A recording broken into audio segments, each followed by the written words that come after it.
Action. नमस्कार मेरे प्यारे बच्चों, जय हिंद। तो कैसे हैं आप लोग? आशा करते हैं कि आप लोग अच्छे होंगे, मस्त होंगे और अपनी ज़िंदगी में व्यस्त होंगे।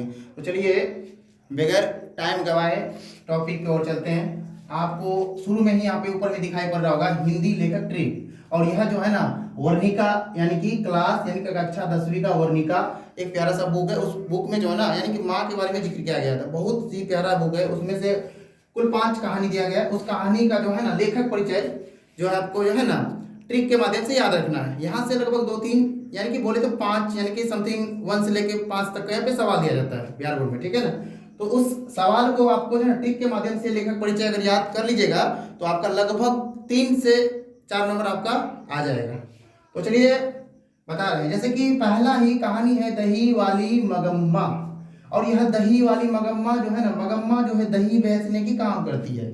मान लेते हैं दही है और दही आखिर अगर कोई भी बिजनेस करता है तो कहाँ बेचता है? घरों घरों घर, मतलब गांव शहरों में जाके घर घर घर बोले तो निवास, और निवास से ही हम बन गया श्री निवास। यानी कि दही वाली मगम्मा का जो लेखक है श्री निवास। दूसरा आपका है ढहते विश्वास। अब ढहते विश्वास का अर्थ क्या है? देखिए, जब आता है ना हवा हुआ आता है तो घर झोपड़ी महल बनाया हुआ रहता है। आदमी का बोला जाता है सपना कहा जाता है। सपनों से सजा के महल बनाया जाता है। और उस महल को अगर किसी प्राकृतिक आपदाओं के कारण या किसी प्राकृतिक घटनाओं के कारण वह मतलब वो विध्वंस हो गया तो यानी उसका सपना चकनाचूर हो गया। यानी इसीलिए बोला जाता है कि 7 कोरी होता है।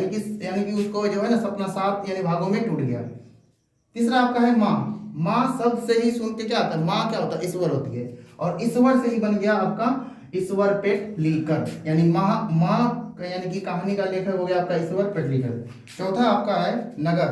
और नगर बोले तो शहर। नगर का अर्थ होता है शहर। और शहर में एक लड़की रहती थी जिसका नाम था सुजाता। यानी नगर जो कहानी लिखा गया है इसका लेखक कौन है? सुजाता। पांचवा आपका है धरती कब तक घूमेगी। धरती यानी साल भर घूमती है और साल भर से ही बन गया सावर दैया, ठीक है ना, सावर दैया। तो कुल मिला के यही 5 यानी कि लेखक परिचय है। इसको जो है ना आप अच्छे से याद कर लीजिएगा, ठीक है ना। तो इसी तरह का वीडियो आते रहेगा। अगर वीडियो अगर अच्छा लगे तो आप कमेंट में जरूर राय दीजिएगा, ताकि इस तरह का वीडियो में और भी आप लोगों के समक्ष यानी कि लाने का प्रयत्न करेंगे। जय हिंद, धन्यवाद।